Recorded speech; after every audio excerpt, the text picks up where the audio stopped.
To ABW Radio, we're back again, and we have three of the finalists plus me to discuss the magnificent victory today against Swansea. I'm joined by the butt monk himself, Mr. Danny GFP. All right, Danny? I am indeed. It's Halloween, so we're busy killing children with big sticks and burying them in the garden. That's what you do at Halloween, is it? Well, that's why we're late. That's our excuse. So far, I've only managed to do my own, but she got out. What? Can you give me the scissors? Oh, I've got to go and get some scissors. You carry on. Okay, that's the most random start we've ever had. We also have Drew from the bloggers group. Hello, Drew. Hey guys, how are you? All gravy, my friend. And we're also joined for a second time by Rob in the US of A. Good evening, Rob. Cheers, thanks for having me. Always a pleasure, never a chore. Danny, are you back now? Can I proceed? Are we safe? Yes, good, splendid. Okay, so Swansea 0, Arsenal 3. Today's a good day. Much needed victory after the midweeks. Well, let's just not mention midweek again, shall we? It's probably best not to. No one really cares, do they? As always, I want to get your initial thoughts on the victory. Drew, I'll start with you. What was your initial thoughts on today? Panicking the first 35, 40 minutes. Happy with, at full time. A lot of question marks, though. We were talking about in the WhatsApp group during the match that fitness seemed a little bit off for a couple of players. Their heads seemed to be almost kind of concentrating on midweek against Bayern. But they turned up in the second half. Happy that Campbell got a goal, get himself maybe some confidence. Sanchez looks a little off, which is a little worrying. Giroud on the score sheet again, so 6 in the league, also leads the league in assists with 8. Initial thoughts are just I'm really happy that we keep rolling.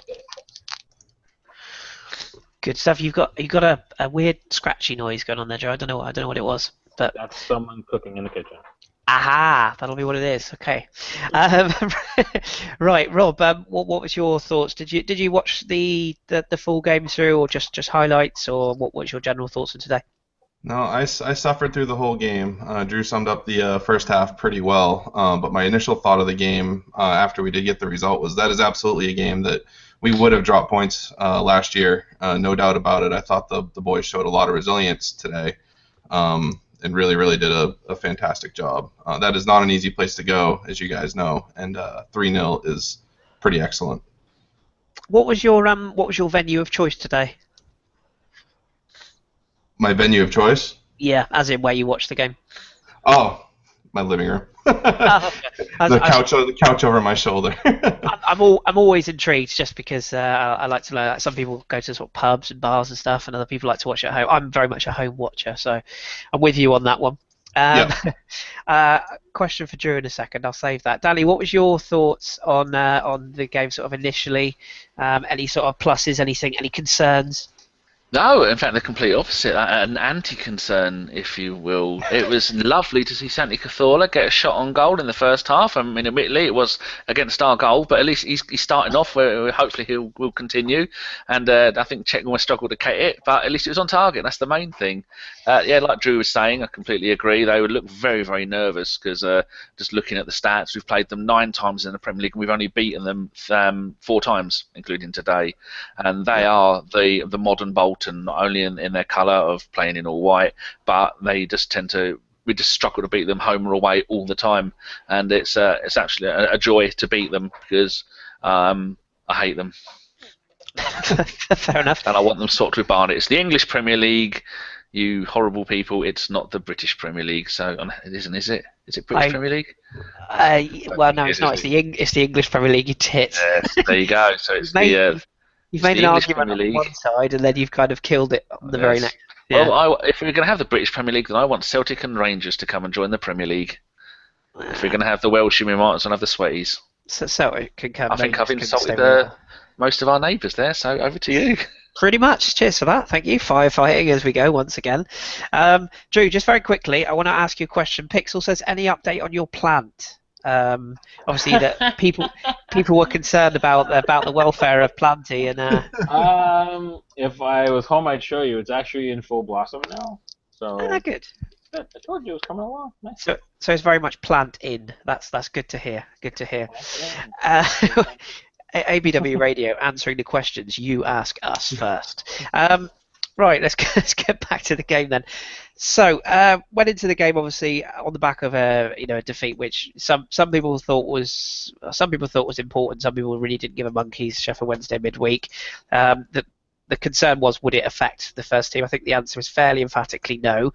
Danny, I will come to you. Just sort of looking at my notes here, as the guys have said, the first half was fairly, I don't know what the word is. It was fairly tepid, really. There wasn't a lot going on. We probably had the first couple of chances. Joel Campbell with a little run which set up Monreal, who just sort of fired wide. It was around about 7 minutes, and Campbell himself hit the curler on 15 minutes. And then came the moment when Bafétimbi Gomis probably should have scored. Took far too long. Looked like a striker out of form. Your sort of initial thoughts on how we started the game? A few people were tweeting going into the halftime that we were under the cosh. Did you see it that way? Well, I did put in at halftime. I did put a cheeky tweet saying, Giroud, could you please leave with Joel if he can get out by halftime? But it didn't happen. What I meant was that Giroud was not getting much service, which wasn't Giroud's fault at all, because like all good strikers, he doesn't do every single job on the pitch. So I think we were lucky that Gomis didn't score, because he is probably one of their better players. I mean, they have got some decent players at Swansea, and I was a bit mean to them, but I think Gary Monk, Harry to his mates, is doing a great job there. I think they've got some really nice players. Like AU is another great player, and Gomis and Boney was another player until he left. And I think they're a bit of a selling club. So yeah, like you were saying, we were lucky that they didn't score, but they were also lucky that Giroud, the one chance he had in the first half, that he didn't score. And I think both teams but they had won one in their last 6. We've lost 1 in our last 7 Premier League games, and I think it was always probably going to end up with us winning, but it was just a matter of time, grinding them down, keep doing the same stuff over and over, rinse and repeat until it worked, and it did. So yeah, the first half was quite dull, but then it made up for it in the second half. Woof. Woof, absolutely woof indeed. Speaking of woof, yeah, shout out to the cat there, Bob in the background, just sat there, doesn't give a shit. I've got to give a shout briefly to Accidental Guna, who's a regular watcher and regular viewer, and she says, I would listen, but my internet's currently slower than the Chelsea defenders. We'll come back to that fine West London club later. Keeping with Arsenal, so obviously going in at the break, it just wasn't really a lot going on. Obviously a fairly tepid 0-0, as we've covered sort of in the first half. I agree with you, Danny. I thought Gomis, I think an in-form, fit and firing Gomis should probably have put that away, and probably would have done. So we got out of jail a little bit. But then going into the second half, it started quickly. Rob, your thoughts on the Giroud goal that put us in front? Yet another Mesut Ozil corner. Obviously, he's overrated and not very good, but we'll let him off that. Yet another assist. Poor marking, fair to say, but Giroud once again getting in there where it hurts and putting us 1-0 up. Yeah, absolutely. And he used the not often used tactic of yanking on a pair's shirt before to sort of get some separation there, and he rose up and met the header really well. I believe that Giroud now is, on a per minute basis, the most productive striker in the Premier League. I think I saw that stat somewhere. I can give you that stat if you like. Yeah, the minutes per goal. That's it. He's got the best minutes per goal game ratio in the Premier League of anybody at the moment. Yeah, I mean, and that's pretty good. He gets a lot of stick, obviously, from Arsenal fans, but I thought he was really quite good today, especially in the second half. He was doing some of his flicks and touches that he likes to do in the first half, but the whole team wasn't really in sync. And once he got any sort of separation, he's going to put that away 10 times out of 10. He's an excellent header of the ball. Yeah, absolutely. Nice of you to give a shout out to NSYNC there. Remember those? I'm old enough to remember those. Oh, yeah. Drew, what did you make of the first goal? I mean, as Rob said there, it was a sort of a key time. Getting 1-0 in front. We're always a better side, or seemingly a better side when we grab the lead. What was your sort of thoughts on that goal, and maybe give a little praise to Danny's French lamppost? That's just the goal you also kind of expect him to score. I mean, he had his chance in the first half. He should have put away. But, as Rob said, when Giroud gets any sort of space in the box, 9 times out of 10, maybe not 10, because he does mess up the odd chance, but 90% of the time he's going to put it away. And that's what you expect from him. And I think that he's starting to show now that he's coming into goal scoring form. It's what we need. When you're having 2 strikers who are playing well, you're in a good spot. You can call him off over Giroud at any moment you want, depending on who you play. That's what you want. As for the goal, the timing was perfect. I mean, but it could have been a different match, right? Because Swansea didn't take their chance. The Gomis, there was that handball against Per that wasn't seen. Could have been worse. So it was one of those moments where if Giroud doesn't score that, maybe 10 minutes later, Swansea could have actually went 1-0 up, and then we could have been in a little bit of trouble because even up to that point, they were a little more threatening on the counterattack at that point. So it was a perfect moment to have them sort of take a moment to pause and rethink what they were doing, and that's like what we needed. Absolutely. It's kind of Danny. We have to. Oh, we should say as well. I know a couple of people are saying struggling to hear Drew. Drew's on a bit of a wonky internet at the moment, so it might just be a case of just whacking volume up while Drew's talking. It's not his fault, I promise. Danny, your thoughts on the French lamppost? You've been one of his biggest critics. Only when he deserves it. When he was Apparently, going that run of 1 goal in 11 games, which when you have a striker that's doing that, dump him. That's why you have more than one striker. Either way, you've What would you criticised do with the him. mighty Pirates if Callum scored 1 goal in 11 rather than 11 in 1? What would you do? You wouldn't keep playing him, would you? I probably would because I haven't got anybody else. But Well, that's a good situation. You get someone in, wouldn't you? You'd play. What if you had someone on the wing like Sanchez? You'd be playing Sanchez further forward. So my point is, when he plays well, he gets like the recent run he has been on is absolutely fantastic. He's undroppable. But when he scores 1 goal in 11 games, and that's rubbish, and he needs dropping because his admittedly over this season and maybe part of last season, his shots to goals ratio is getting better. Before you knew that it'd take 5 chances to get 1 goal. And now I say that's down to maybe 2 or 3. I mean, in the last couple of games, it's been 1, maybe 2, 1 to 2, something like that. He's vital though, isn't he? Going in, I mean, obviously going into Bayern, which we'll touch briefly on towards the end of this podcast. But he's vital now. Without Theo, without the Ox, who we're told is 3 to 4 weeks, which is probably months, knowing Arsenal.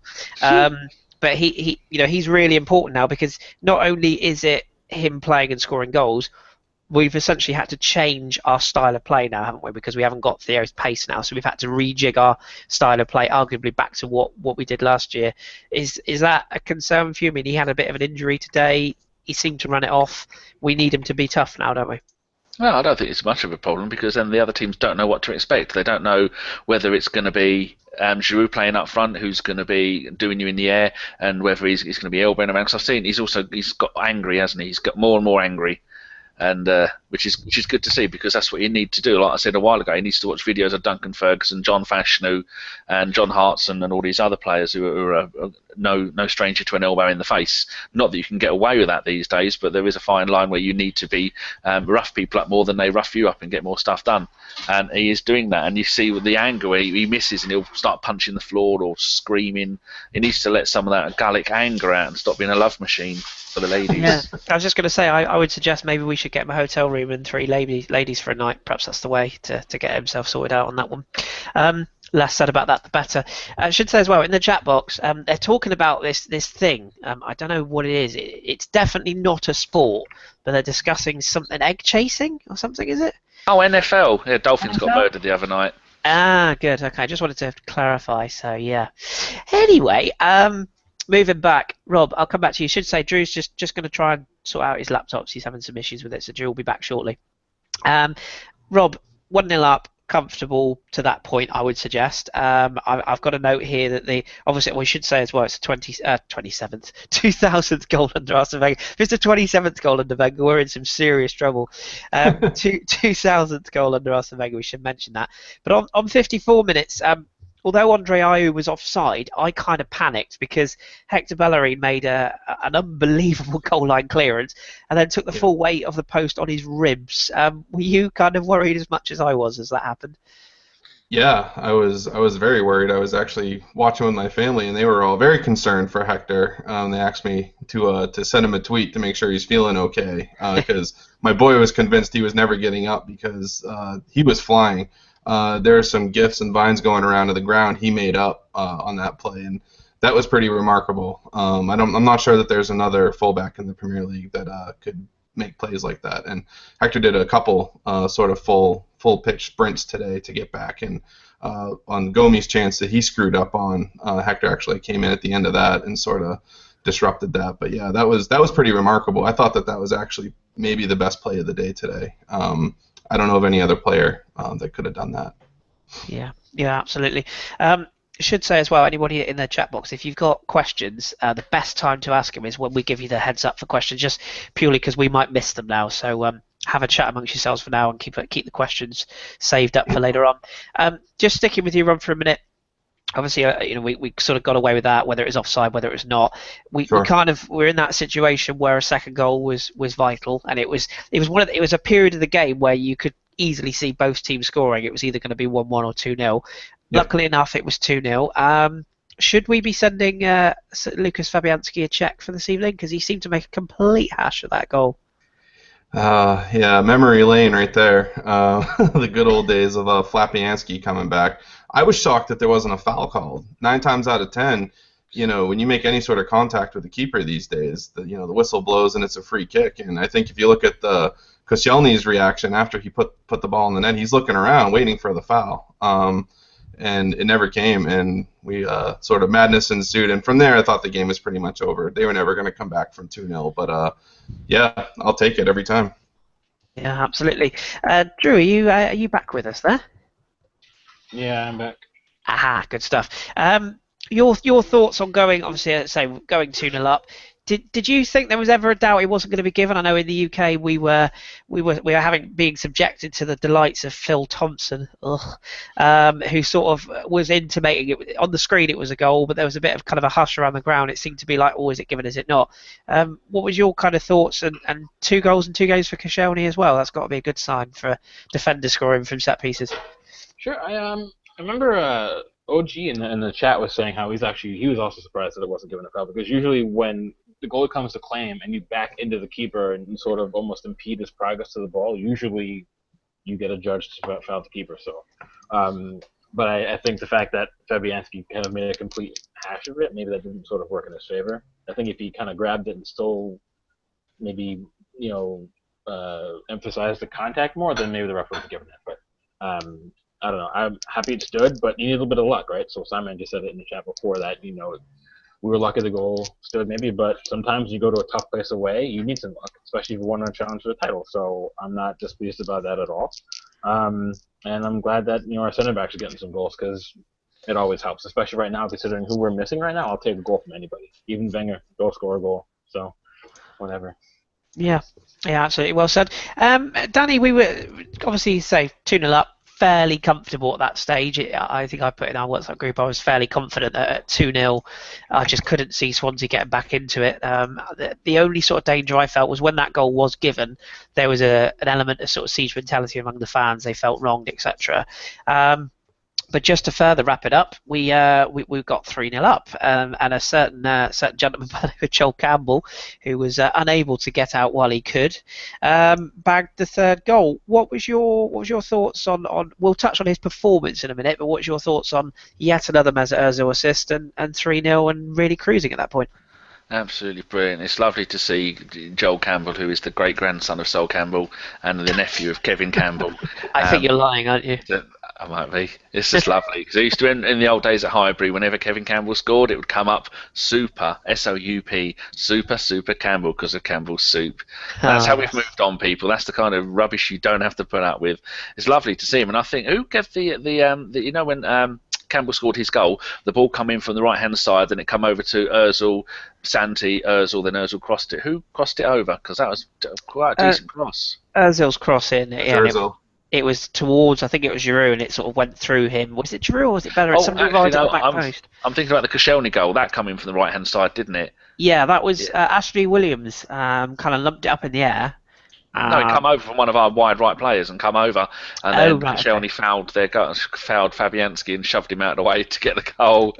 So yeah, if as a Swansea fan, I would feel hard done by, but they've had the rub of the green with us too often. I mean, just look, since they've been in the Premier League, we've played them with 3, 6, 9 times, and last season they beat us 1-0 here and they 2-1 away. Season before that they 2-2 at Arsenal. And then they beat us, drew us 2-2 in the FA Cup, and then they beat us 2-0 at Arsenal in a couple of seasons ago. Then they beat us 3-2 at their place, and it's just been an absolute nightmare. But yeah, we've only played them outside this current run of the Premier League. They only had 4 First Division games back in the early 80s. And even then, we didn't have that much luck against them. In their first season ever, in 81-82, they beat us 2-0 home and away. So they are a massive bogey team. I think we shut them up now. They've been on the terrible run. But like you were saying, they could maybe feel hard done by conceding the Koscielny goal. But these things happen in football, and they were definitely not even close to being. They struggled to be the second best team on the pitch. I thought the first half was. It was the bald bloke who split. Shelby. I thought he had a half decent first half. I really rate Williams. I think he's a hell of a player. And Fabianski and Sigurdsson. He used to play for us, didn't he? Sigurdsson. Yeah, Sigurdsson. Yeah, you look at their team; they've got some really decent players like that. Key. I think he's a very underrated player. There's talks of us in the summer of going for him, but I remember saying at the time I didn't want him. I didn't think he would fit. It would be better than what we've got. But they've got almost 11 really decent players there. But yeah, I'm really happy that we beat them. Good stuff. We should point out at this stage, if you do want to buy Danny's new book, How to Pronounce the Unpronounceables, it will be available in all good bookshops near you at Christmas. So look out for that one.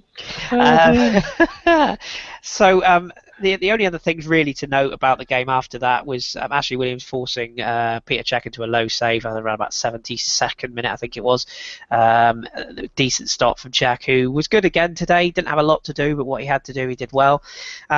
And also Alexis Sanchez. Now, I want to just touch on Alexis Sanchez as we sort of go into the sort of general review of the game, or performances-wise. Now, he showed sort of clear frustration at himself when he went sort of kind of a missed touch, and he did this kind of can thing, and I thought, Christ Almighty, watch your hamstrings, because it was a real high leg foot frustration moment. But there was a lot of talk around Twitter and a lot of talk generally that he's injured. Apparently he's fine, which is the good news. I think he was just frustrated at his own performance more than anything else. Drew, it's probably an obvious question to ask, but even when he's not playing at his optimum level, he's vital, surely, for this team as we move forwards into the next few weeks, isn't he? Well, of course he is, because at any moment he can always have.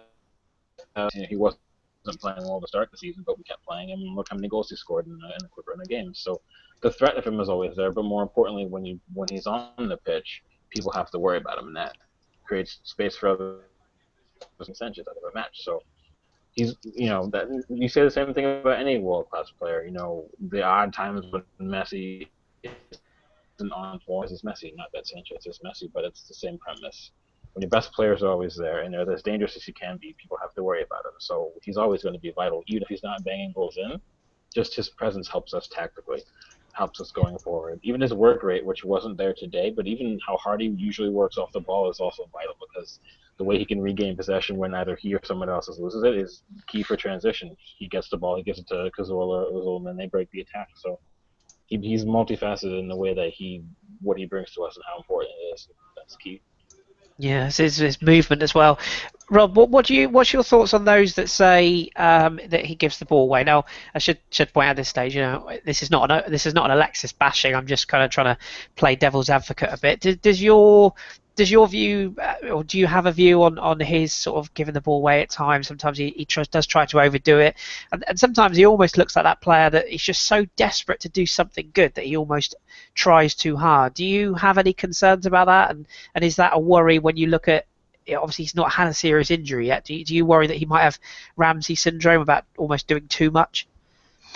Not really. I mean, that's his game. I mean, when you have a player like Alexis, Arsenal knew what they were getting when they brought him in, and he's gonna force the issue. But that's a strength of his. When he's constantly putting you under pressure, the defenders are going to make mistakes just as often as he is. And 9 times out of 10, you're also going to get that effort tracking back. And I actually thought Campbell did a really good job of that today, tracking back and playing the Alexis light role of tracking back pretty constantly. But I have no concerns with Alexis. I mean, he wasn't good. He wasn't good today, in my opinion. But just his presence there alone, is going to make opposing teams crap themselves. I mean, when he's running at you, he's just as liable to do something brilliant as give the ball away, and you don't really know what he's going to do. He brings that unpredictability to our side, and oftentimes we can be really predictable. So since he's arrived, it's actually been really nice, because it used to almost be like football by numbers with Arsenal for several years, where you kind of knew what everybody was going to do, where they were going to be, what roles they were going to play, and Alexis brings that unpredictability, and it's really, I think, been great for us. Yeah, absolutely. Well said. Well said. I don't worry too much. I think he'll be all right. The news that he's not injured is a good sign. I think he's just one of those players that just busts his balls no matter what, and he Yep. always tries that little bit extra. It's not a bad thing, I don't think. Danny, speaking of trying extra hard, I'm going to go on a bit of a mini rant here. Dare I say it? But Joel Campbell. A lot of people have written him off. A lot of people wrote him off months ago. Some wrote him off years ago. I'm one of the few people that, and it's not Captain Hindsight, I'm one of the few people that said, you know what, okay, yeah, granted the guy is, his attitude sometimes has been questioned, but all these people are all over Twitter, oh, he doesn't do this, he doesn't do that. None of them have seen him play. And more importantly than anything, none of them have seen him play in a side that has got the quality we had today. And I thought, when you put him in that side today, his work rate was good, his movement off the ball was good. Obviously, the way he took the goal was very good. And just overall, he looked to me like a player who said, you know what, I've read all this crap about being a bog average player, about how I shouldn't be at the club. I'm going to prove you wrong. What did you think about his performance today? Yeah, well, we can, Joe. Yeah. If you saw him playing for Olympiacos was it last season or the season before? I can never remember. 2 seasons ago.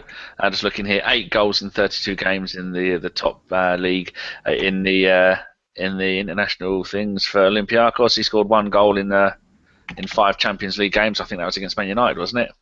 Which he was famous for. Yeah, oh yeah, the Olympic. Yes, yeah, Man United in the Champions League. And then last season he had a short loan spell at Villarreal, 1 goal in 16.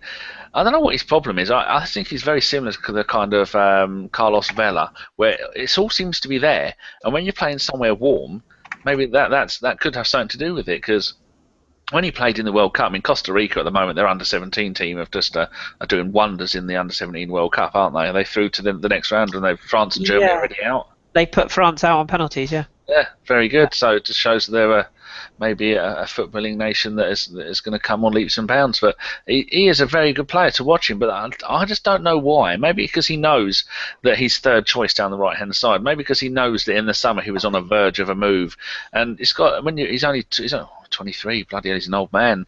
When you're at that age, you would expect, hopefully, if you're the best player, one of the best players playing for your country, that you are a bit of a star and you have a fantastic World Cup. You would expect to be playing more often. And when you know you're going to be third choice, if that, then maybe that's why he just can't be bothered, because players are a fickle bunch. I mean, he's probably going to be on a fair old whack every week, 20, 30, 40 grand a week.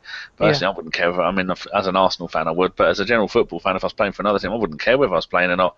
I'd be quite happy with the money and then making the most of it. But it seems he is going to be making the most of it now, and he's going to be at a run of maybe 4 or 5 games playing on the right-hand side, and the pace that he gives us down there, and I think he's got more of an eye for goal than the Ox does. So maybe it's going to be the Ox and him for the rest of the season down that right-hand side, and we won't have to buy someone, because we were on about we maybe need a couple of new wingers. I should say at this point, Danny, the world is about to end because Nicholas Bentner has just scored for Wolfsburg. Oh, don't tell me lies. Yeah, no, he really has.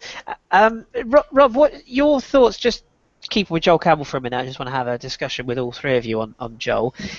Do you sort of share my sentiment that the manager has kind of said that he trusts his ability, and then in one way, and then at the same time, I think it's pretty clear that had Danny Welbeck not had the injury he's had, he probably would have been shifted out in the summer. But there's an element of surely he's got the opportunity now. He's going to get 5 or 6 games now. Francis Coquelin was in a very similar position this time last season. Granted, different players, different positions, but he was almost thrusted, and Hector Bellerin much the same from a different perspective. He forced his way in. If he's playing well, why is it you think that so many of our fans are so quick just to say, oh, well, he's not good enough, when they haven't even seen the guy play? You're in a position where you've seen him play for Costa Rica, so give us your thoughts on that. Yeah, I think it's one of those things where unless you see him play outside of Arsenal, you don't realize that he's actually quite a good player. I don't think many of our fans probably watched him at Betis or Olympiacos or even Villarreal when he was there. And he was pretty good for those sides as well. But yeah, when I see him play for Costa Rica, he always does really, really well. He plays across their front 3. He has a bit more of a free role, but he always tends to score against the U.S. whenever we seem to play Costa Rica. So there's no doubt he's a quality player. And like we had said earlier, when you put him in a side that doesn't have Alex Iwobi or Bielik or some other kids in midfield, he's going to look a lot better. And we don't need him to be a superstar. We need him to run up and down the flanks and do the simple things, which I actually thought he did a really good job of today, of not trying to overdo it. Kept it simple, kept moving the ball, and got his first goal. So he's better than most people would think. And unless you see a player for an extended run of games, it's really silly to make snap judgments about them. I mean, if you see him in a preseason game for Arsenal or a Capital One Cup match that we don't care about, and you say, oh, he's shit, then you don't really know what you're talking about. You got to give him more of a chance than that. Yeah, I agree. Drew, just on Joel as well, I know there's a lot of Arsenal fans that were calling for Iwobi to start, which I've got to be honest, I thought was absolute madness. Now, I hope Iwobi does well. I hope he has a really good career, but this is a kid who's basically had no football, is still learning the trade, and is still very much coming through the ranks, whereas Joel Campbell is, whatever you think of him, a seasoned international who's been at the club on or off for the last 5 or 6 years. He was due a chance. The goal he's got today, that surely is the best possible springboard for him. Now he's going into a run of games, isn't it? Yeah, I would think so, but I don't know. I've seen Campbell quite a bit as well. I mean, living in the States, I may not support the U.S. national team, but I do get a fair amount of the highlights and I watch the matches, and he does definitely play well in other environments that aren't Arsenal. And you have to ask yourself why. Maybe the motivation wasn't there previously. He always plays well for his country. He always played well when he was on loan. Even today, he started really brightly in the first 20, 25 minutes. You and I were talking about that in the WhatsApp group. But then he fell off by a pretty large margin. But then he got back into the match. So was that fitness? Was that his motivation or lack thereof? It really all depends. But that's a question you have to keep in mind moving forward as he gets this 5 or 6 matches, under his belt before Walcott and Knox come back. Is he mentally tough enough to deal with being at the club? I think that's my biggest question for him. But that said, the goal will do him with some motivation and a little bit of confidence going through, but it's a tough run of fixtures next, so we'll see how he responds moving forward. You can't tell anything from one match. He did do well today on the whole, but it could be one-off, or he could improve match to match like Bellerin did. Bellerin was awful in his debut against Dortmund, but now he's the best right back in the Premier League. So it depends on what he makes of his chance moving forward. It's all up to him from now.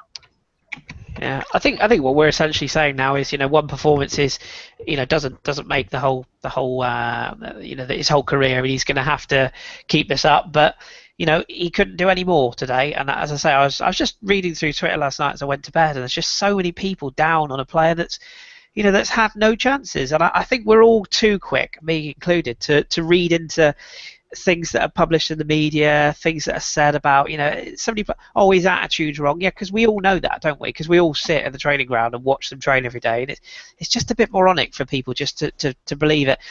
Incidentally, actually, one of our columnists, Simon, it was either Simon or Neil, there was all this talk that Dan Crowley was sent back because he wasn't good enough to make the grade, and it was proven by the Barnsley manager, who I believe is, Danny, help me out here, is the son of the ex-Yeovil guy, isn't he? Lee Johnson, I think his name is. He actually said he's one of the best players he's ever worked with, and it was Arsenal that chose to recall him. So it just goes to show how knee-jerk reactions, and everyone just, Leeds, he's not good enough, he's, just relax, just trust that we're playing the right players, and let's be honest, if we lost that game because of a right side of midfield player today, that would have been a bigger issue for me. So let's not worry too much. Let's give Joel the opportunity. Danny, let me come back to you with regards to the performances individually today.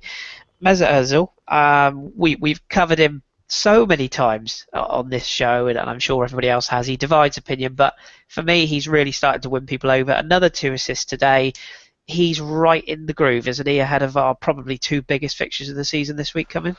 Yeah, that's not only have we had back-to-back games, we've had Giroud and Kris scoring one after the other. That's now he's got 3 assists of our last 5 Premier League games, and he's had a goal against Bayern. So that's and then he's had 2 more assists against Watford. So if you get our last 3 Premier League games, he's had 6 assists, 5 assists. That's absolutely brilliant.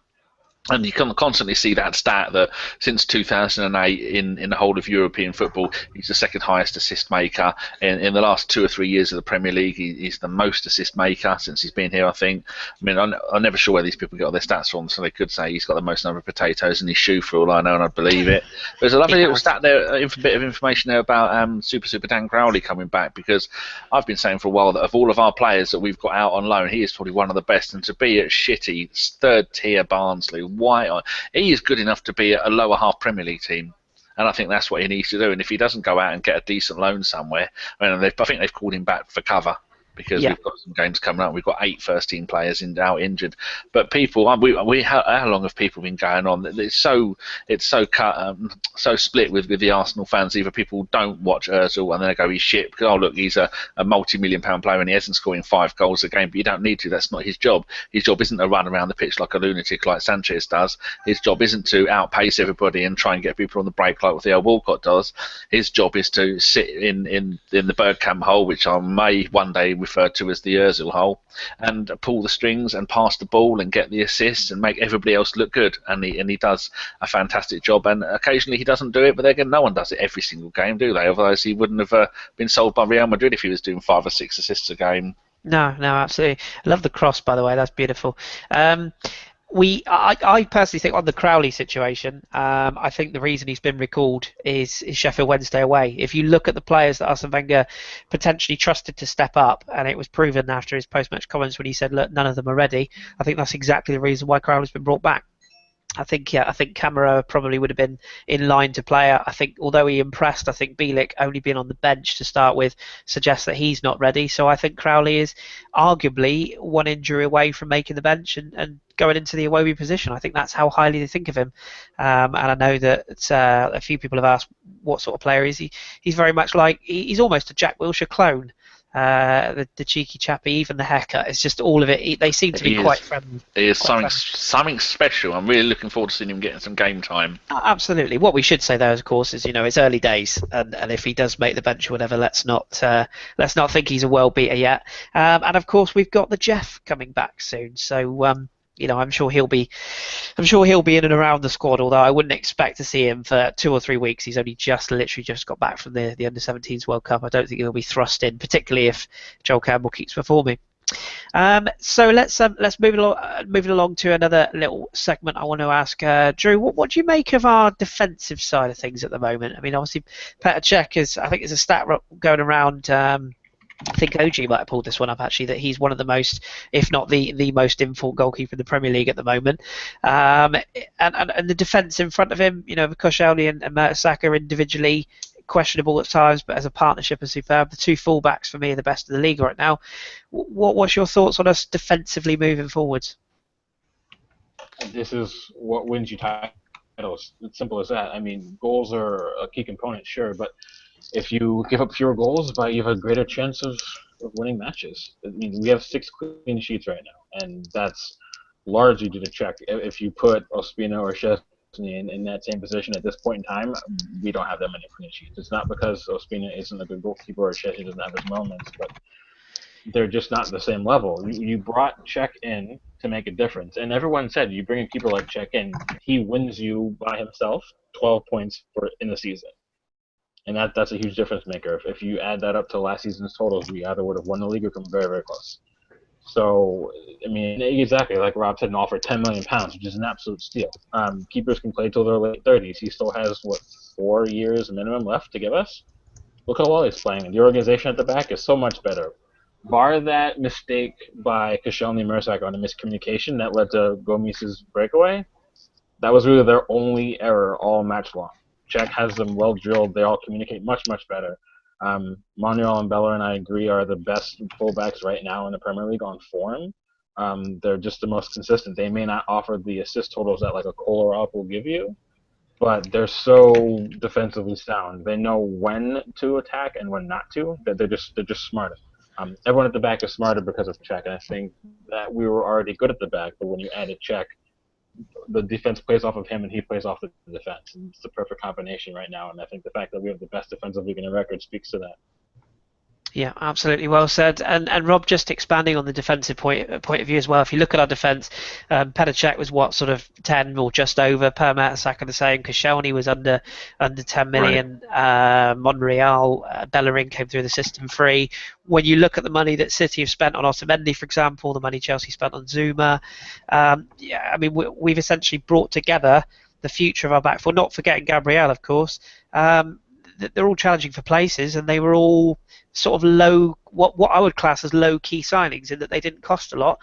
And now look at them, and I think, just to expand on Drew's point a bit about Cech, because the leadership there it seems to be really coming through, doesn't it? Yeah, absolutely. I think that the triumvirate that we have at the back of Koscielny, Per, and Cech is now there's no kids back there. For a long time, we had to make do with Johan Giroud and the skeleton of Scalacci and Michael Silvestri and all this other crap. And you can hate on Per or anyone else on our back line all you want, but the numbers are what they are, and right now we have the best defense in the Premier League, and that's not an accident. Cech has an absolutely huge part to play with that. What did he say when he first came to Arsenal? He said, "I'm here to keep clean sheets," and that attitude is now, I think, pervasive throughout our defense. And if you combine Czech's leadership with Per's, on-field leadership, that comes across really, really clear. And I saw on Twitter today and also in the general chat that Per still takes a load of shit for what I thought was a really good performance today. And like Drew touched on, outside of that miscommunication on that offside trap, he didn't put a foot wrong today. And we would have, I will almost guarantee we would have conceded today without his distribution out of the back and sort of making some tough passes and clearances that don't go directly to other Swansea players. That is so underrated, and I could give a crap if you could beat him in a foot race, Kris. It really doesn't matter. I couldn't. If you're tactical enough in your thinking and you have a good understanding with your keeper and your partner, you're not going to get exposed for pace. You're just not, and it doesn't happen. And it hasn't been happening to him since he was at Werder Bremen, and yet people still doubt him. But now he's a World Cup winner, and he's captain of the best defense in the Premier League. And people are still calling for him to get benched because he's not, quote-unquote, fast enough. It's ridiculous. It really pisses me off, actually. I think I said the same thing the last time I was on this pod after Leicester, and it still continues. And he's always going to get that stick, just like Giroud and a few other of our folks, and Rambo they're just going to get it no matter what they do. Yeah, and you touched on it briefly there as well. I think leadership is a massive thing, and I think that I've been to live games, and I can tell you firsthand that he is a talker, he is an organizer, but he's also a calming influence. And I think him and Cech together are the perfect match, because I think Cech is clearly organising and passing instructions through to Per, who's then passing them on to the rest of the defence. And I think that's key. And I think that's a very good point. And as for the people who constantly give him stick, he's 6'7", whatever. He's a bit gangly. When he makes mistakes, they look. This is the other thing that I think people pick up on. When he does make a mistake, or if he does go to ground and miss a challenge, because he looks awkward, I think he's much more prone to criticism, because he doesn't look, he's not fashionable, and he doesn't look like that sort of sprightly, quick up defender. He relies on reading the game and making those challenges, and that's why his partnership with Koscielny is so important. And again, I was quite happily put my hand up and say here that I had my doubts about whether Gabriel would make as quick a transition as he can. I think that Per Mertesacker is the perfect person for Gabriel to learn from, and the partnership with him and Koscielny potentially is going to be really important moving forwards. Absolutely. Yeah, I think it's worth pointing that out. As I say, it'll all be about the goals today, winning 3-0, but it's just as important to qualify what's actually happened with the clean sheet side of things as well, defensively as well. Danny, just before we move it on to general discussion about the Premier League and where we stand, I just want you to pick up Mad Frankie. Another sort of calm, assured performance today. The partnership, we keep using that word, him and Santi Cazorla, the partnership they've got, it just seems to be getting better and better, doesn't it? It is, and when he's had a really good game, because much like a referee, you don't really notice him when he's had a great game. He got an Opta rating of 7.9, Santi got a rating of 7.2, and they both did their job. And I do complain a little bit that those two that we're going to struggle to have the two central midfielders that neither of them are going to score a single goal all season. I don't care if Coquelin never scores a goal for Arsenal, or maybe one in the FA Cup final just a day before he retires in about 10 years' time. But I think Santi is the one there that should be scoring more goals, which I think that puts a little bit more pressure on him. But Coquelin is the terrier, goes around, gets the ball off of people, gives it to Cazorla. Cazorla then just passes the ball around to whoever needs it. And it's rare that you actually see a combination like that. That's okay. Not you. Okay. It's rare that you see something like that just works perfectly so often. I think that the Sheffield Wednesday game that we're not really going to talk about, but that's just a one-off, and I don't really care about that.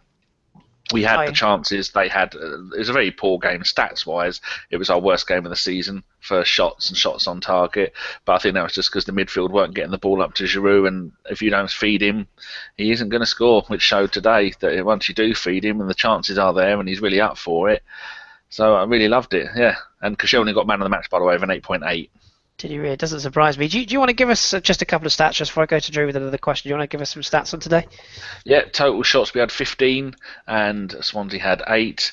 On target we had 5, Swansea had 3. Off target we had 7, Swansea had 1. We had only 46% or 47% possession, or 46.6. They had 53, which you could probably work out yourself if you took your socks and shoes off. Pass success rate 84 for us, 85 for them. Tackles 16 for us, 10 for them. It doesn't say who did the tackle. Well, it might do. If I click on there, does it tell me who the tackles are? If I click on it again. Monreal got 4, Joel Campbell got 3, AU got 2, Norton got 2, and Key got 2. So Monreal, most number of tackles, corners 4 each, and passes. What's the numbers on? You have to click it twice to get the number of passes. 468 accurate out of 549, and then you have to go to the heat map for the total number of touches. 622 v their 678.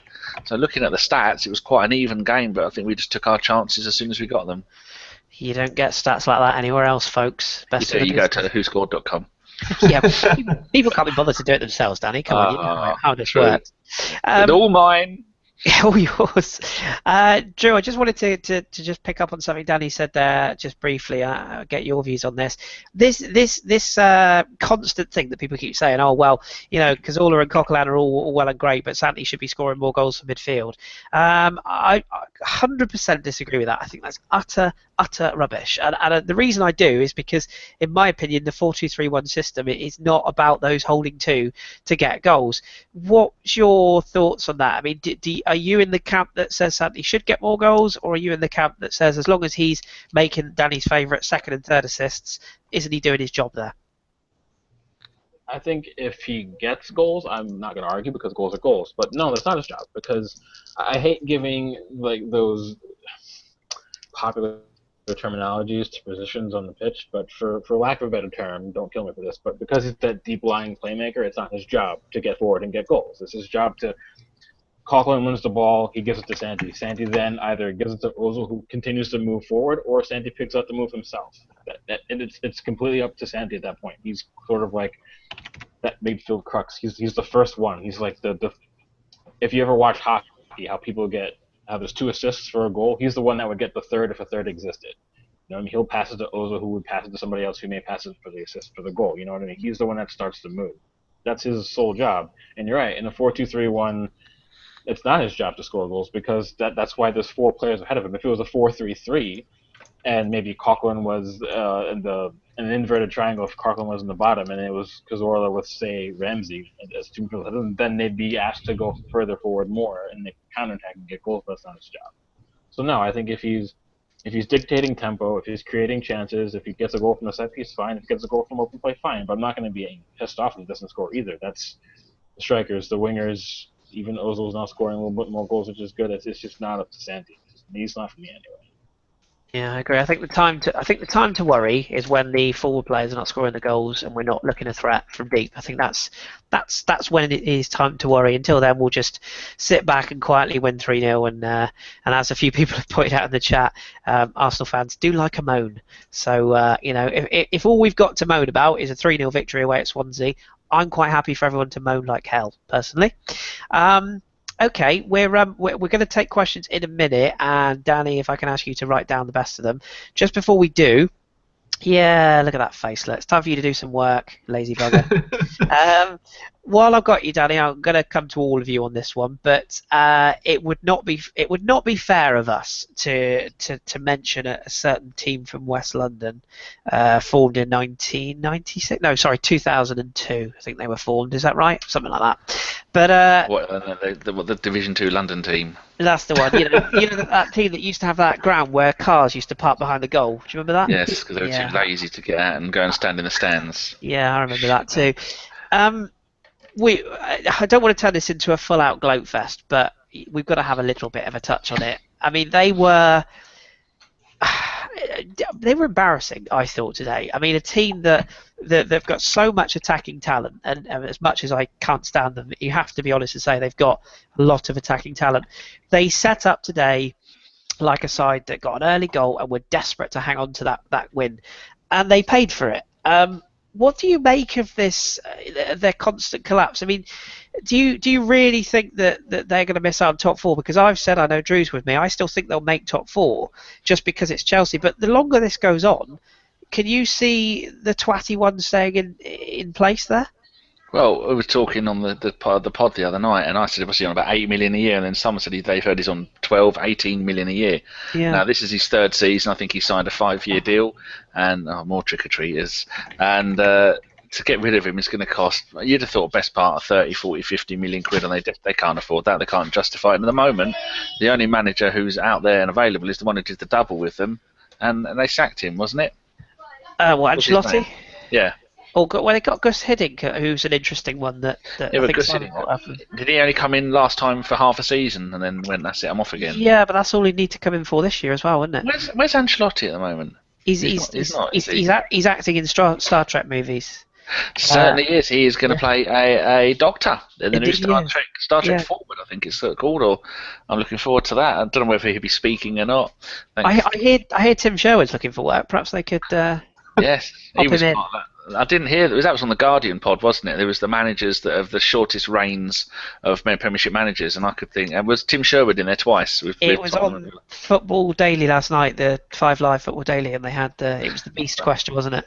Ah, there you go. Yes, managers, yeah. Yeah, I think I had about 5 of them. But anyway, that's just going to have to find out if you want to listen to it. Oh, they're all putting questions in here now that I'm talking. What was I talking about before I wandered off? Whilst just Chelsea and whether you. No, they're not going to finish top 4. It's going to be us and Man City for the title. It's going to be Man United in 3rd, and it's going to be Liverpool in 4th. Because you look today, Liverpool with the new manager changing the structure of the team from playing. You can't play a back 3 when one of them's not even a right back or a centre back. I kept saying Emery Can the other day because it's spelled C-A-N. And like when I read Wenger, I say Wenger. I know it's Emery Can, isn't it? Yes. Yeah, and to play him, he is a monster of a defensive holding midfielder, and he was playing him at the right-hand side of a back 3, which is absolutely ridiculous. And now he's playing a flat back 4. I don't know, zigzag back 4, I don't know, triangle, and now he's playing Emre Can as a defensive midfielder, and you watch, they're going to go from strength to strength, because as soon as you've got Klopp as your manager, you're going to have instantly loads more confidence. So Chelsea, I mean, I typed in the window there, just looking at the league table, that Chelsea are now 15th, and if Bournemouth beat Southampton tomorrow, which they probably won't, then they could drop down another place. Yeah, they'd have to beat them 4-0 though. But looking at the goals conceded, the most in the Premier League is 23, and then there's 3 teams on 22 conceded: Newcastle, Bournemouth, and Chelsea.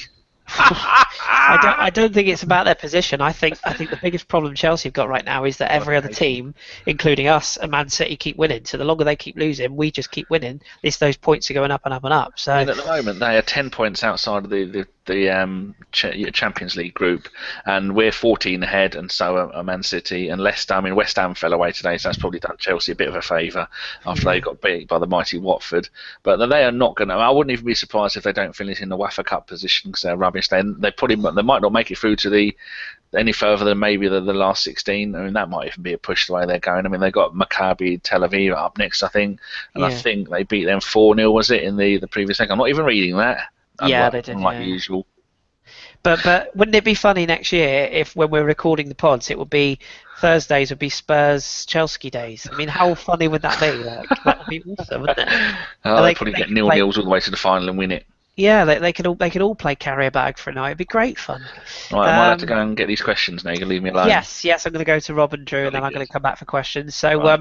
Rob, I just want to ask you on the Chelsea situation. I don't know if you saw his press conference, but for those of you that haven't, he was asked questions by BT in the UK, and every single question he was asked, he went, no, I say nothing, and he refused to answer any question. So basically what he did last week is refused to come out in front of the media. This week he came out in front of the media and refused to answer questions, and I know there was a tweet that went round from one of the journalists, who I'll find now because I favorited it, Simon, who I've mentioned before, pulled it up. The quote was... let's find it here. It's from Matt Dickinson, and his tweet was, his first question to Jose was thoughts on the match, and the response no, and he's put good start.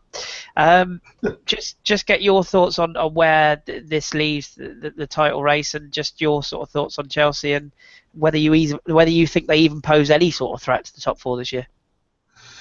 Well, I think it's appropriate given the Halloween season that until we see the monster dead and buried and burned, I'm scared of them too much to write them off. I think that they are definitely out of the title race as far as winning the Premier League this year, but the Premier League is really flawed, and they're 1 6-game run of results away from being right there, nipping at the heels of the back four again. Because let's face it, I think United are shit this year. I think Liverpool is flawed. The Spuds are going to spud. They're going to do what they do and hover around 4th place and hope for the best. So I don't think that they're quite dead. I really hope they are, because I hate Chelsea practically more than any other sports franchise of all the ones that I follow, and I really do loathe Mourinho. But no, I wouldn't quite write them off yet. I think they're 1 or 2 more poor results away from being completely out of it.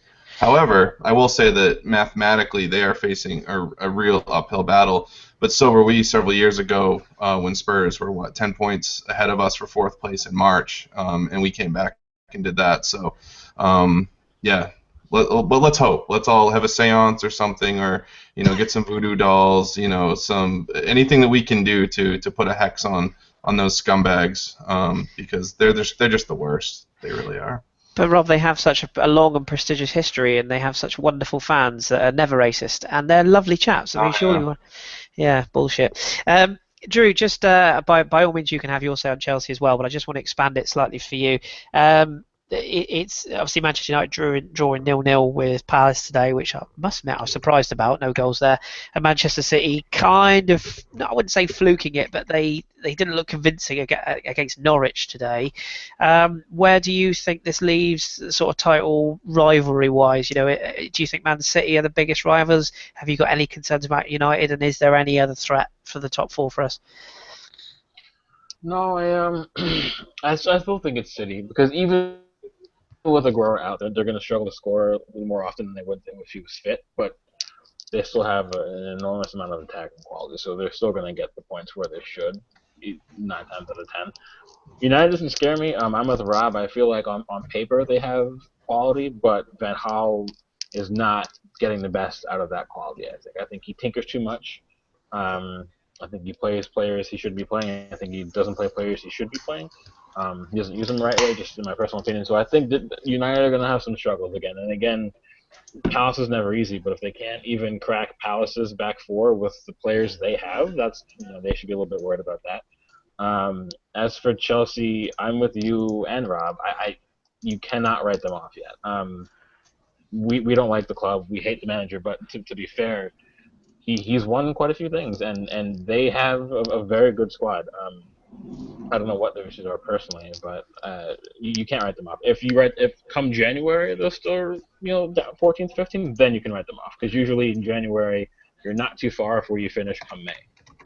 It's only 4 more months after that, so we can't write them off yet until the new year and see what's up. Also, don't forget the January, and they have a massive checkbook they can throw at the problem. So. And also, Kris, I know you'll appreciate this, but if you remember, look how low Dortmund were last season. Look where they finished. They just missed out on a top 4 place after being dead last in the Bundesliga. And people will say that the Bundesliga is an easier league, but A, that's not necessarily true, and B, have to get the results to go from from what 18th to 5th. Yeah. In half a season, and if they can do it, there's no reason why Chelsea can't. The quality is there; they just have to get it right. Yeah, I agree. And for me, the two biggest worries. One worry is if they do sack the specialist in failure, cheap dig. If they do sack him, it depends who's available, and if they get the right appointment, then momentum is a massive thing. You've seen what's happening with Klopp at Anfield. It's very easily changed. And my other big concern is this Premier League is. I hate to say this, it's not very good, and that's a concern because from our point of view.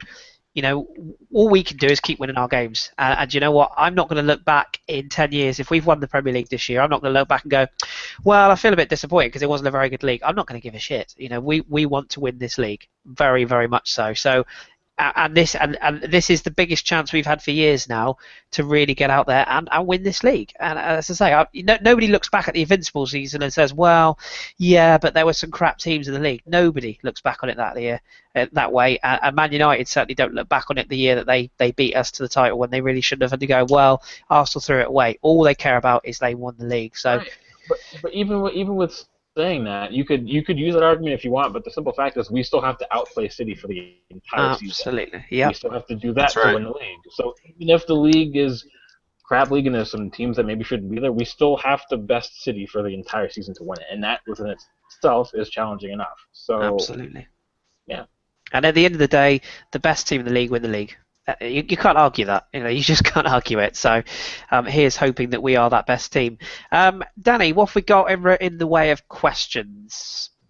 Righto, we have got from Imperial 109. Do you believe Wenger when he says that there is no problem with training methods or medical side of things, considering most of our injuries are muscular? Woof, that's a loaded question. That's probably one more for Dom, isn't it? But Rob, have a go at that one. It's bad enough that he took over the podcast the other day. Osgood and Wonderland. Even bigger. Yeah. Oh dear. Go on, Rob. Give us a go on that one. I was chatting. Can you sum up the question real quick again, Danny? Sorry. Do you think that Wenger says that there's no problem with the training methods or the medical side of things, considering most of our injuries are muscular? I don't know, and neither does anybody else. Unless you're talking to someone like Dom who does this sort of stuff professionally, then it's really not worth conjecturing about. Anybody who doesn't think that there isn't world-class medical facilities or top-class professionals at a club the size of Arsenal, then you're crazy. There does seem to be some issues with muscular injuries, but you don't know if that's the type of player we buy or the style of play that we do. We tend to be a little bit more explosive and quick twitch, I think, than a lot of Premier League teams who rely on running over distances, where we tend to cut and move and be a little bit more intricate. But I don't know, and the truth is, really neither does anybody else. So unless you're behind closed doors and see what goes on at Colney every day, it's frustrating. I totally get that, but injuries happen. Across sports. I can compare it to my NFL team. The Patriots, they lost 4 of their 5 starting offensive linemen, and they still plug away and keep winning. So injuries are just going to keep happening. You got to have a next man up mentality and trust that we have a really big, deep, very talented squad, and I feel actually pretty confident about our team this year and sort of continuing our momentum despite the injuries. As long as we can keep away from our real big players going down, Ozil, Santi, Coquelin, Czech. I think we're going to continue right along and just sort of plug in secondary players around them, and we'll be fine. Well said, Danny. Another question? Okay, this is from Basti LZ. Oh dear, they don't make it easy, do they? Does a plausible Klopp success at Liverpool mean he will never be able to succeed Arsene? And in reply to that, Gunnar Neil 86, I thought it was Gunnar Neil B. Anyway, he says Pep, not Klopp, will succeed Wenger. And then also Gunnar Neil Nelly has said, I just noted Rob's Red Sox hat. Go O''S. I don't know what that means. Orioles, Baltimore Orioles. It's another there you baseball go. team. Always learning. Yes, I had to make a lovely biscuit. First part of that question, do you want to give that one to Drew? Yeah, Drew. So do you think that if Klopp does well at Liverpool, do you think that rules him out of ever being Arsenal manager? I don't think he should be Arsenal manager anyway. And I'm actually a really big Klopp fan. But I don't think he suits the club. I know people will say he plays similar football to Arsenal in its heyday and whatever have you, but there is a reason why Dortmund crashed the first half of last season, and that reason was Klopp. There's also a reason why Dortmund are playing outside of their mind football this season, sans the loss to Bayern, and that's because of Tuchel. So you remove the problem, and look how improved they already got. So I'm a fan of Klopp. I think tactically he's good. I think he's charismatic. He's younger. He likes to make the presser laugh, and that's fine. But he's not without his issues. Usually he's more tactically stubborn than people think. He's kind of like Wenger in that role, where he goes out there and he comes with a game plan that might change from match on match, but he won't change that game plan during the match, which is one of the issues. So for me, why Wenger already does that. Why would he want the same thing in successor? Klopp puts faith in youth, but the problem is Klopp also doesn't know how to spend in the transfer market. Klopp is used to relying on talent in Germany or talent that comes from sort of fringe clubs outside of Germany. For his talent, like Keeper Aubameyang, for example, he came from Saint Etienne and no one else really wanted him. But would Klopp go to a club like Arsenal and spend the way that A, we need to spend, and B, would he be ruthless enough in the market to go out and get the players that we would need moving forward? I don't know about that. But then again, the second part of the question, I wouldn't want Pep either, but that's another debate for another time. Yeah, same with me, by the way, on that one. Good stuff. Danny, another one? Also, on Drew's point about that they think that we have injuries now. If Klopp was Arsenal manager and he made the players run the way he did, like all go forward and all rush back, we'd have endless. See what she put on my head? She's put a bloody cross on my head, the little swine. Yeah, I mentioned that about half hour ago, but never mind. Did you? Excellent. Yeah. I wasn't listening. I was watching the Formula One. Yeah, so if we think we have injuries and strains now, wow, our team would fall apart if Klopp was manager, forcing them to. That was part of his downfall, because I think last season, or the last few seasons, Dortmund ran more. His players ran more than any other team. Yeah. Just briefly touching on that, actually, there was a really interesting point made. I think it was actually on that aforementioned 5 Live Football Daily the night, and they were talking about Arsenal's sort of quote-unquote injury crisis. And again, this is probably one to tweet Dom questions if you haven't, because I'm not sure I can answer the questions. But they were saying that, I think it was Kevin Kilban said that maybe, just maybe, certain athletes in the UK or British English athletes are not as well developed as like South American footballers or Eastern European footballers, and I think there might be something in that. If you look at sort of a lot of English players are a bit brittle, and we do push them from a very, very early age over here. Is it a coincidence that Oxlade-Chamberlain, that Walcott, that Wilshere, that Welbeck, they're all English players? And I just wonder whether there might be something in that. That's maybe one for a rainy day to discuss, but it's something worth chewing over, I think. So a long rainy day, because that one will go on for quite a while. Yes, it certainly will. Okay, Let's have 2 more, and then we'll say bye-bye. Okay, so I'll do 2.5 questions. This one can go to you, Kris. From Lazy Writer, are we finally shooting enough? Often enough? Are we shooting more? We probably are, but in a weird way, I don't think we've really changed, have we? I don't see us rattling in long-range shots. We probably have started. I think we've become more clinical. That's probably a way of putting it. I think what do we have today? Maybe 5, maybe 6 chances, and we put 3 away. So that suggests to me that we're starting to become more clinical. I'm actually quite a fan of this whole not having as much possession, but taking the chances we get from the possession we have game, because that suggests to me that we are learning. We're changing the way we play, and we're actually saying to teams, okay, fine, well, you expect us to turn up and have the ball. Actually, you have the ball. And as soon as we win it, we're going to punish you. And that, again, that was proven today. We did it against Bayern Munich, and we've done it again today. And I think, excuse me, I think you'll see a very similar game plan in Munich, which we'll touch on briefly in a minute. We'll go away there and we'll probably say to them, okay, well, you have the ball, and we'll try and take our chances. And if you're going to play that way, you have to make sure that you bag one of 2 chances you get. So in answer to the question, probably just a little bit more cutthroat rather than physically shooting more. Only you could turn a 6-word question into a 5-minute reply. Well, you could have said yes. Drew, are we shooting enough? You got to put some flesh on the bones, haven't you? Yeah, watch Drew do it. Drew, are we shooting enough? Sure, why not? I don't think it matters. It matters. It just doesn't matter. You take your chances when you get them. It's simple as that. Rob, can you beat that number of words? Are we shooting enough? Yes. Hey, there we go. Good stuff. You can have the final question, Danny. Ask it to yourself. No, I'm not going to. Okay. This is from, I don't know how you say this. I'm going to ask it only because I can't say his name. Bhavya. How do you spell that? Say that. Isn't that Bavjar, isn't it? Do people in where he's from Bavia. go Danny? Fucking no idea what that is. What a stupid name. In Kris. What does that mean? in certain countries, I'm guessing certain names are more regular than as they are Dave in the UK, I would guess. But anyway, carry on. Start a trend. Name all of his kids Dave. His or hers, I don't know. So it's that first name and Jane, J-I-N is the surname. Yes. So there you go. You'll never message us again. This is I think, a really good question. Unless we beat Man City, are we then title contenders, Rob? I'll go Rob, Drew, Kris, and then we're done. If we beat City, are we title contenders? Unless we can beat them. Unless we can beat City. Oh. No, absolutely not. We can go lose at City 4-0 and still win the title. I mean, United made a legacy on oftentimes losing to the top teams and beating all the other teams in the league. What was it, 2010, 2011, whenever they won that title without beating another top 4 team the entire season. I don't know if that's 100% accurate, but it's darn close. So, no. I mean, would I love to beat City? Would have put us in a much stronger position, of course, but it's still just one out of the 38 matches that we're going to play this year. So, yeah, as long as we take care of business against everyone else, it really doesn't matter. Oh, there you go.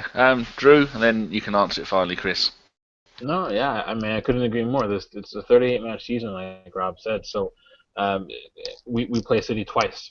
36 other matches define the season. The 2 against City don't. I mean, you can use them as a benchmark, sure, but that's all you can really count them for. It's 6 points out of a possible. I don't feel like doing math right now. Do the math yourself. So, no, that's what 2 matches is like 5% of the season. So no. It'd be nice to like Rob said, it'd be nice to beat them and then show them that we can actually run with the big boys again. That's fine, but if we turn up in all the other matches and they don't, then by extent, then we bested them over the course of the season, like we just talked about before. You know, we still have to fight City all the way through. It's not just when we play City. We have to fight them when we're away at Palace, when we're at home to Swansea, when we're away at Norwich. Those matches count just as much, or if not more, than City because we play those matches more than we play them. So how we turn up there defines our season, not when we play them. I would actually like to chime in and say that matches like today, where you have to grind out a result that maybe you're not necessarily as up for, as going to the Etihad and playing them, are maybe even more difficult than going and beating City, because these guys, they're just much harder to get up for every single match throughout the season than just the big ones. So I think today is just as impressive sort of result. Yeah. Yeah, just to finish on that, 100% agree with what Rob and Drew have said. I mean, Danny, I know you're an oracle as far as remembering stats go, but if I said to you during the Invincible season, can you remember what results we got home and away against Man United and against Chelsea and against Liverpool? And okay, yeah, you might be able to come up with them, but in certain games you'd struggle. I certainly couldn't tell you whether Man United beat Man City and Liverpool and Chelsea in their title winning season. So ultimately, it doesn't really matter. You can beat Man City 12-0, but that's absolutely no good if you then go away to Palace and lose 1-0. That's right. And this Arsenal squad has been criticised both ways. We've been criticised because we don't win the big games, and then we've been criticised because we drop points against the small sides. So it's just a matter of balance, and it's a matter of luck. If City had drawn today and we were top, nobody would be saying, well, can Man City be classed as champions if they don't beat Arsenal? It would be the other way around. So I think it's an Arsenal thing. I think it's just that some of our fans always want it to be perfect, and it never will be. So as long as we win it, who cares? There you go, and that's all the questions I have. There is more, but I've shut it down now. No, that's fine. That's fine. I know we've got to move on because we're nearly at the end. Yeah, we've got a podcast on Thursday, so I'm sure there'll be plenty more for them. Just to finish off then, I just want to get a very brief, which I know is kind of ironic coming from me, but a brief touch from all of you with regards to, is it Wednesday we go to Germany? I think it's Wednesday. Yeah, I think it is. Cool. So, Danny, seeing as you've piped up, what's your thoughts? Are you still on the bandwagon that we're going to lose 15-7 and it'll all be a nightmare, or are you confident going into that game? Yeah, I'm going to jinx it 5-0 like the other one, and then we might stand a chance of winning if me and Dom both say we're going to lose. So there you go. It's going to be a tough game. They're one of the best teams in the world, and they're playing at home. But they will be wary because we beat them in the other league. Because I think they changed their tactics at half time and took off 2 of the best midfielders in playing in European football. And I think they won't make that mistake again. They'll probably hold the ball more, and we haven't got Theo Walcott, which forced them into those substitutions because he kept countering them getting them on the counter attack and on the break. And as he won't be playing, they won't have to result on that again. I think we could get a draw out of it. But like someone just put in the chat window, put your hand up if you said this and give us all a wave. Unless we beat Olympiacos and Dynamo Zagreb, it doesn't matter what we do against Bayern. That's right. 100%. Whoever said that, give yourself a pat on the back and have some sweeties because it's Halloween. And Drew, we saw Bayern Munich draw last night. Their first time they've dropped points all season. They drew away at Frankfurt, and it was very much a balls to the wall kind of performance from Frankfurt. Would you like to see us go to the Bayer Arena and do the same, or would you like us to go there and turn up the heat on them early?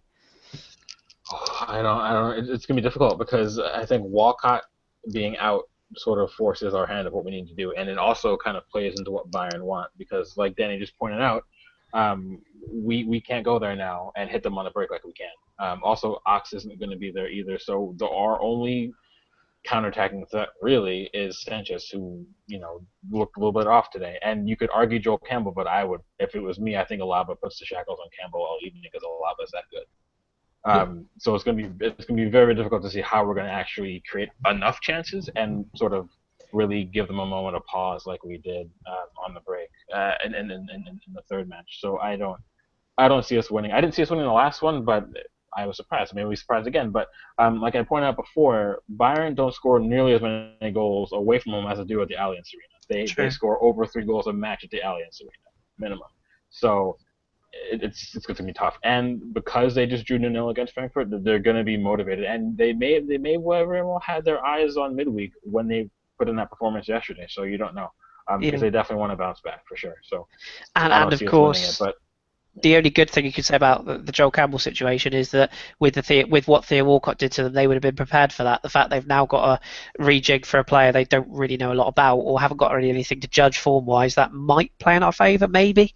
Clutching at straws a bit, perhaps, but it's worth a shot.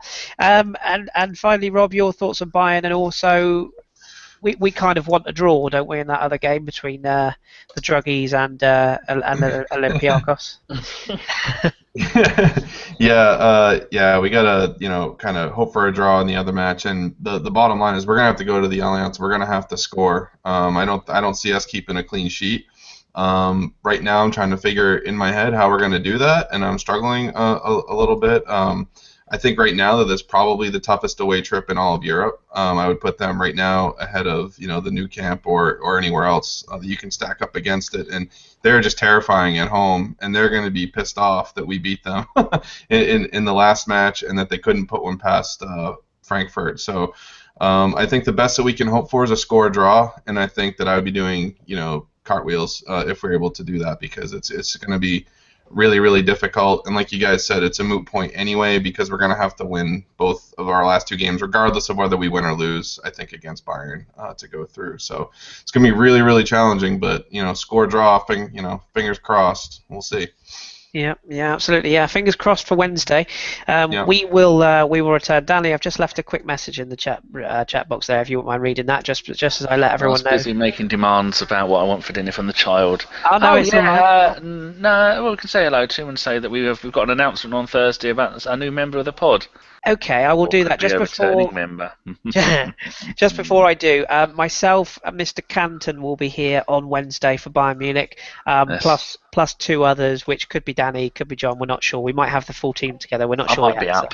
You might be up. Well, if you wouldn't mind gracing us with your presence. Well, and we have a new bit on the website, which I've just updated finally, because Drew has been a valuable member of the team for about 6, 7, 8 months now, Drew.